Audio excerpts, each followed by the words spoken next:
Laura Bennett stood at the observation deck of Earth's orbital diplomatic station, watching the crystalline ships of the Zarkaxian Federation sparkle against the backdrop of stars. Her heart raced with both excitement and concern. As Earth's chief negotiator, the weight of humanity's future rested on her shoulders. The aliens had arrived 3 weeks ago, bringing promises of advanced technology and trade opportunities. Their silver-skinned representatives spoke perfect English, translated through their advanced devices.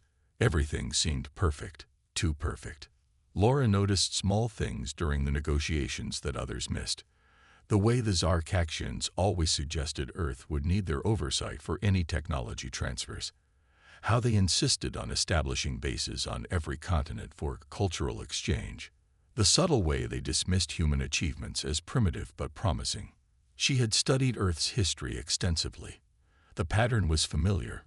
It was how powerful nations had once approached less developed societies before colonizing them. The Zarkaxians weren't offering partnership. They were laying groundwork for subtle domination.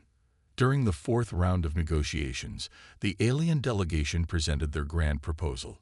"We offer Earth membership in our federation," announced Chief Delegate Zixtal, his translucent fingers spreading wide. "We will guide your species to greatness."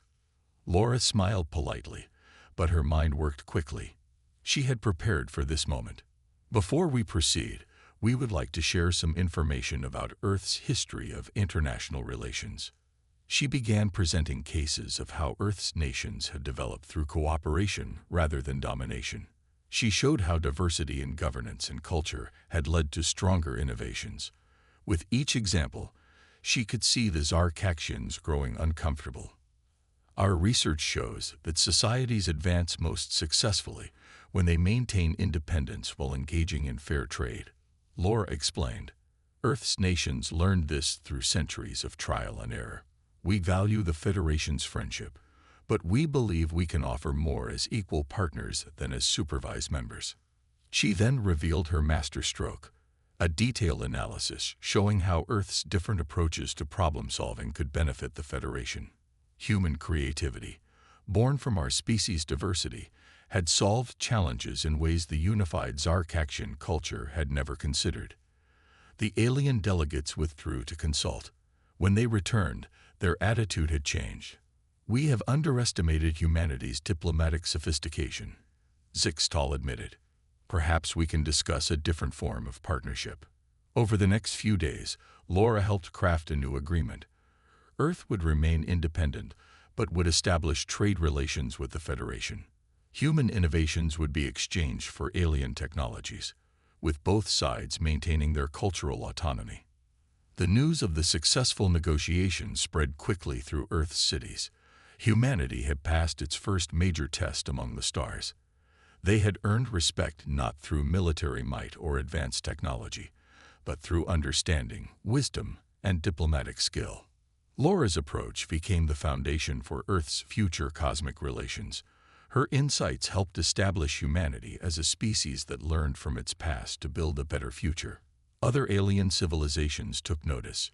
Humans were not to be underestimated or manipulated.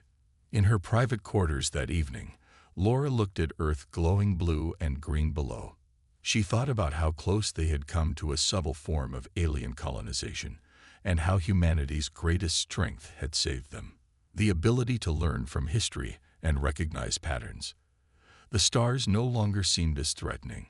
They were full of opportunities for those wise enough to navigate them carefully. Peter Collins wiped sweat from his forehead as he stared at the streams of data flowing across his screens.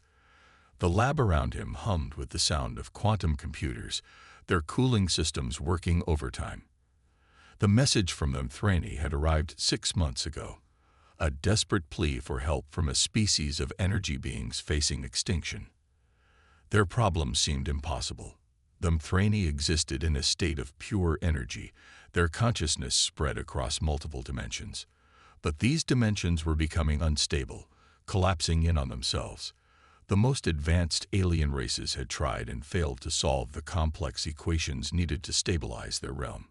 Peter had been chosen to lead Earth's effort not because he was the smartest, but because he thought differently. While alien quantum computers used perfect crystal matrices, he had spent years working with Earth's primitive silicon-based systems. These systems had to compensate for imperfections, making them more adaptable. The solution isn't in making perfect calculations, he muttered to himself, watching the latest simulation fail. It's in adapting to imperfection. The idea struck him like lightning. The Mthrani's dimension wasn't failing because of mathematical errors. It was failing because it was too perfect.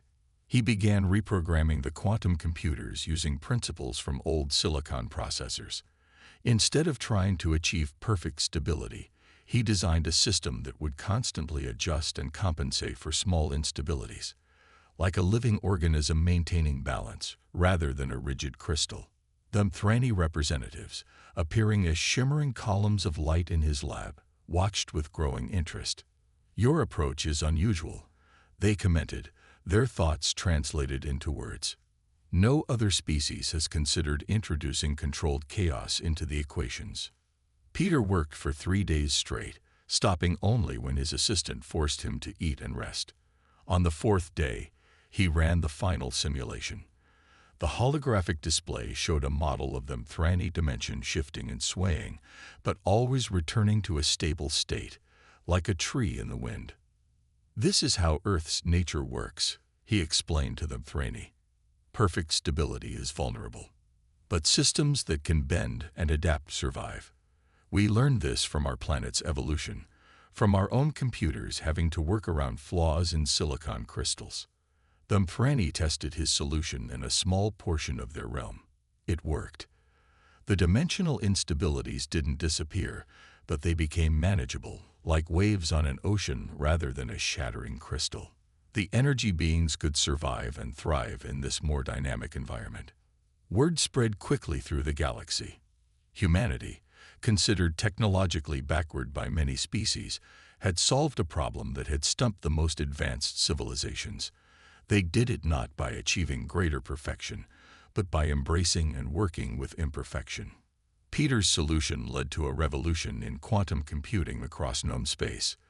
The principles of adaptive stability, born from humanity's experience with silicon computers, opened new possibilities in dimensional engineering and energy manipulation. In his lab, Peter kept a small silicon crystal on his desk. It was full of imperfections, like humanity itself.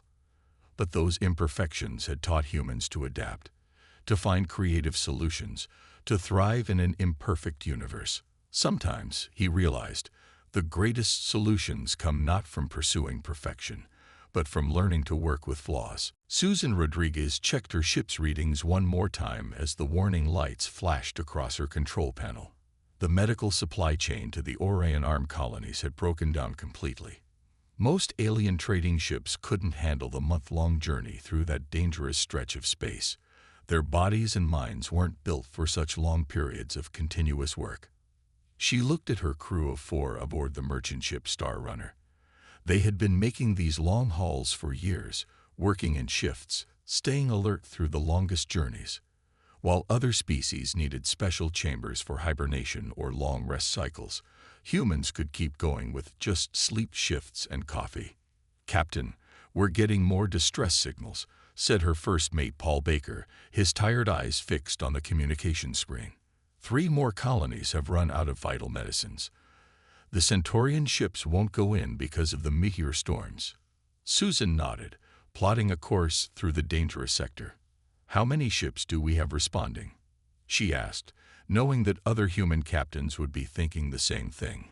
5 human merchant ships have changed course to help, Paul replied. "We're coordinating to cover all affected colonies." The Star Runner pushed through space, its human crew working 6-hour shifts. While alien ships needed full crews alert at all times, humans had mastered the art of rotating rest periods. When Susan slept, Paul took command. When he slept, their engineer managed the bridge. They kept this pattern going day after day, week after week. The meteor storms came as predicted. While other species' ships would have needed to stop and wait them out, Susan's crew navigated through them. Humans had centuries of experience dealing with natural disasters on Earth.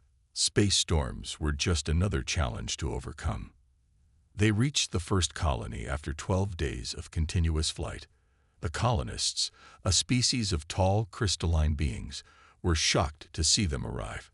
How did you maintain operation through the storms? Their leader asked as Susan's crew unloaded vital medical supplies. We take turns resting, Susan explained. Humans don't need to shut down completely. We can keep going as long as we rotate our sleep schedules. The concept amazed the aliens, who required synchronized rest periods for their entire population.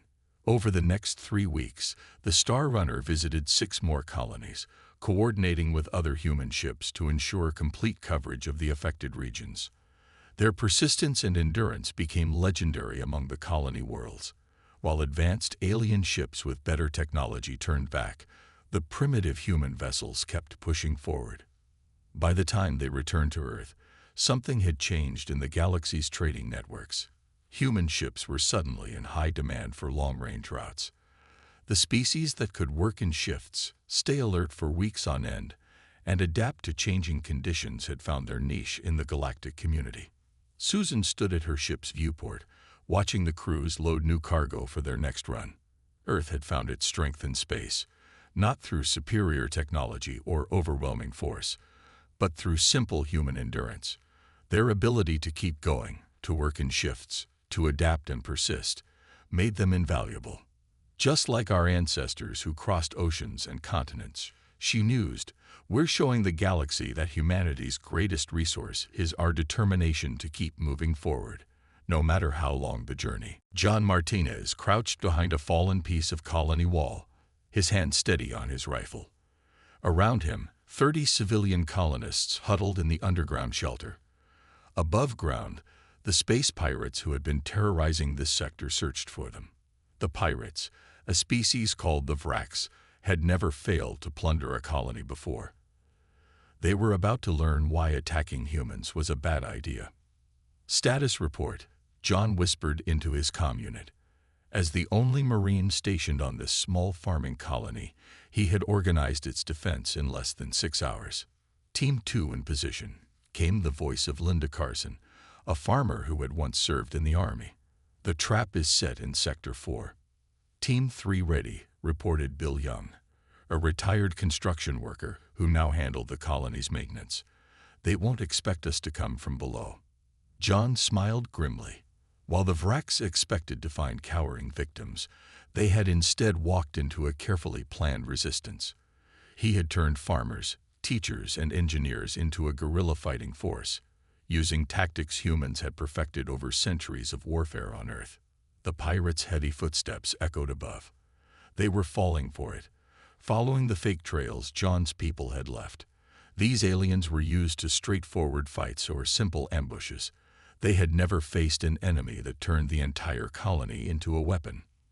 Remember, John transmitted to all teams, we're not trying to win a direct fight. We're making them regret ever landing here. The first explosion caught the pirates completely by surprise. Bill's team had rigged the colony's irrigation tunnels with pressure traps. When the Vraks stepped on certain spots, they got blasted with high-pressure water mixed with fertilizer. It didn't kill them, but it ruined their expensive equipment and disoriented them. While the pirates were still recovering, Linda's team struck from multiple directions. They used simple tools as weapons, farming equipment, construction gear, even kitchen tools. The Vraks, expecting military weapons, were confused by the improvised attacks. John waited until the pirates began to retreat toward their ships. That's when he triggered the main trap. The colony's grain silos emptied their contents into the air, creating a thick dust cloud. The Vraks' breathing filters, designed for space combat, couldn't handle the fine particles. Now we show them why you don't attack farmers who know their land, John said, leading his team in the final push. The pirates, half-blind and struggling to breathe, found themselves being driven back by colonists who knew every corner of their settlement. The Vraks' captain called a full retreat after losing a third of their weapons and equipment to the colony's traps. They hadn't expected such fierce and clever resistance from what they thought was an easy target. As the pirate ships lifted off, John gathered the colonists. Not a single human life had been lost. They had defeated a superior force not through better technology or weapons, but through adaptability, clever use of resources, and the human talent for unconventional warfare. Word spread quickly through the sector. The story of how simple farmers and workers had driven off notorious space pirates became a legend. Other colonies began requesting human military advisors, wanting to learn these tactics. "It's not about having the biggest guns," John explained later to a group of alien military officials. "It's about using everything you have, adapting to your situation, and never giving up. That's the human way of fighting." The Vraks never attacked another human settlement. They had learned what other species would soon discover. Humans didn't need superior weapons or technology to be dangerous. They just needed their wits, their determination, and their incredible ability to turn anything into a tool of resistance. Alice White stared at the brain scan results floating in the holographic display of her lab. After 20 years of studying human neuroscience, she had finally found what made human minds special. The discovery couldn't have come at a better time. The Nexid, a hostile alien species, had been attacking colonies with weapons that targeted consciousness itself. Her research showed something remarkable. While other species had organized, predictable neural patterns, human brains were beautifully chaotic. We could form new neural pathways quickly, think in metaphors, and make unexpected connections. This chaos wasn't a weakness. It was our greatest strength. "Dr. White," her assistant called from the door, "the Defense Council is ready for your presentation." Alice gathered her data and hurried to the meeting room. Military leaders from Earth and friendly alien species waited anxiously. The Nexid's psychic weapons had devastated 3 colonies already, turning other species' organized minds against themselves. "The human brain is different," Alice explained, showing her scans. "When we face a problem, we don't just think about it directly. We compare it to other things, we imagine, we dream. Our minds are always making new connections." She showed them more images. The Nexid weapons work by disrupting thought patterns. They expect minds to follow certain paths. But human thoughts are like water. They find new ways to flow. The alien leaders looked skeptical. "How does this help us?" asked the Centaurian ambassador, his crystalline form glowing with doubt. Alice smiled and activated her next display. "Because we can teach other species to think more like us. Not completely. Their brains are different. But we can help them build some chaos into their mental patterns. Make them less vulnerable." She had already tested her theory. Working with volunteers from friendly species, she had taught them human meditation techniques, creative thinking exercises, and even Earth games that required flexible thinking. Their neural patterns became less rigid, harder for the Nexid weapons to target. "The Nexid don't understand imagination," she continued. "They don't grasp why humans tell stories, why we see shapes in clouds, why we dream. These things they see as mental weaknesses are actually our shields." The council approved her plan immediately. Alice began training teams of human teachers. They spread across the allied colonies, teaching other species how to think more creatively. It wasn't easy. Some species had never imagined anything before, but humans were also good teachers, patient with those learning new skills. When the Nexid attacked the next colony, they found their weapons much less effective. The inhabitants' minds, trained in human thinking patterns, didn't follow the expected paths. Instead of breaking under the psychic assault, they adapted, imagined new ways to resist, formed unexpected mental defenses. The Nexid withdrew in confusion. Their perfect weapons had failed against minds that embraced imperfection and chaos. They hadn't just lost a battle, they had discovered that their entire approach to warfare was flawed. Alice's research changed how the galaxy viewed human consciousness. Our messy, chaotic minds weren't primitive. They were advanced in a different way. The ability to imagine, to think in metaphors, to dream and create, these were sophisticated mental tools that had helped humanity survive and grow. In the end, Alice wrote in her final report, "Our greatest defense wasn't a weapon or a shield. It was the creative chaos of the human mind, our ability to think in ways that no one else expected. Sometimes the best defense isn't a strong wall, but a river that always finds a new path to flow." Kevin Howard adjusted his ship's controls as they approached the edge of the black hole. His crew watched the swirling darkness ahead with a mix of fear and excitement. They had spent years studying Earth's deep-sea divers and mountain climbers, learning how humans could work in the most dangerous places. Now they would use those lessons in space. "All systems ready," reported his navigator, Amy Wells, her fingers dancing over the control panel. "The pressure shields are holding steady." The black hole's pull grew stronger.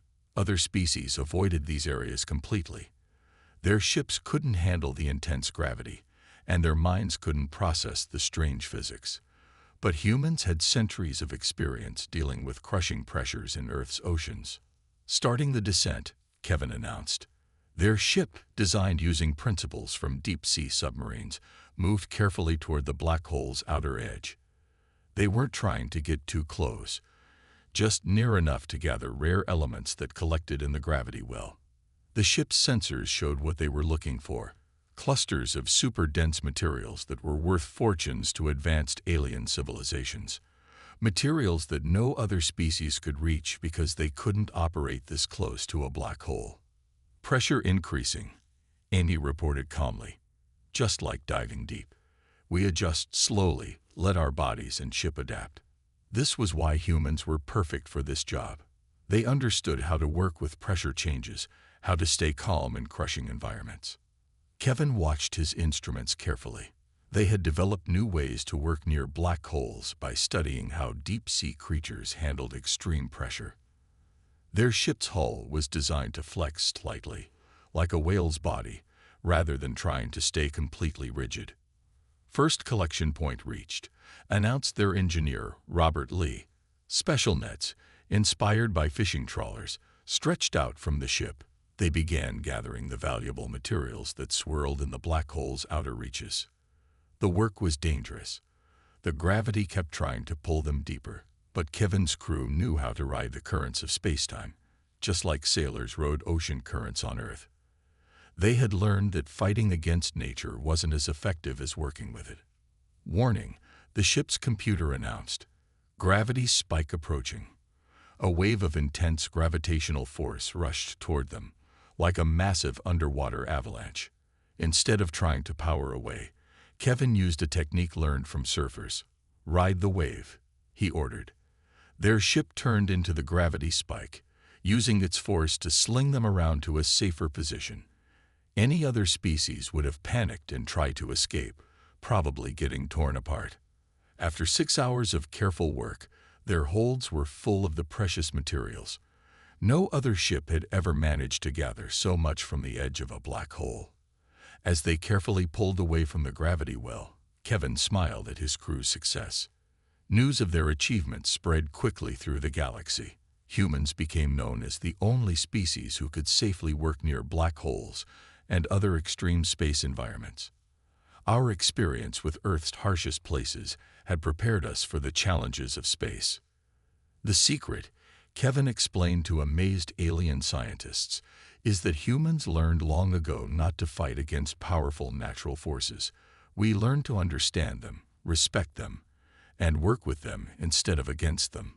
The same skills that let us dive deep in the oceans now let us dance with black holes in space. Mary Sullivan sat in the ancient meeting hall on Neutral Space Station Unity 1, watching representatives of the Krell and Varian empires glare at each other across the table. These species had been at war for over 300 years. Nobody expected the human diplomat to succeed where others had failed.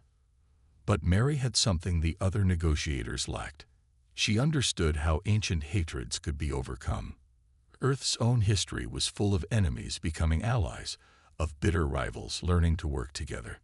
"Before we begin," she said, her voice calm but firm, "I want to tell you a story about Earth." Both alien groups turned to look at her, their expressions curious despite their anger. She told them about World War II, about nations that fought brutally, then became strong allies. She showed them images of European countries that once destroyed each other now working together in peace. The aliens listened, their attention caught by this strange human history. Your peoples have fought for 3 centuries, Mary continued. On Earth, we fought ourselves for thousands of years. We learned some things about ending wars. The Krell representative, his scaled skin shifting colors with emotion, spoke first. The Varians destroyed our colony worlds. Such things cannot be forgiven. Mary nodded. On Earth, we destroyed entire cities. We committed horrible crimes against each other. But we learned that holding on to hate hurts everyone. We learned to build something new from the ashes of war. She showed them more Earth history, how former enemies helped rebuild each other, how working together made everyone stronger, how old hatreds faded when people focused on building a better future instead of remembering past wrongs. The first step, she explained, is to stop seeing each other only as enemies. Start seeing each other as people who could be allies. Over the next week, Mary introduced new ideas to the peace talks. Instead of just drawing borders, she got them to plan joint projects, scientific research, trade routes, cultural exchanges, things that would make both sides work together. Your children don't have to inherit your hatreds, she told them. On Earth, we found that giving the next generation a chance at peace was more important than holding on to old grudges. The Varian leader, her crystalline form glowing softly, asked, "How can we trust them after so much fighting?" "You start small," Mary answered. "You build trust slowly. You create systems where working together benefits everyone. That's how Earth's nations learn to cooperate." Slowly, day by day, the peace talks moved forward. Mary used Earth's experience with international organizations as a model. She showed how rules and agreements could help former enemies work together. After a month of negotiations, both sides signed the Unity Protocol. It wasn't just a peace treaty. It was a plan for building a new relationship.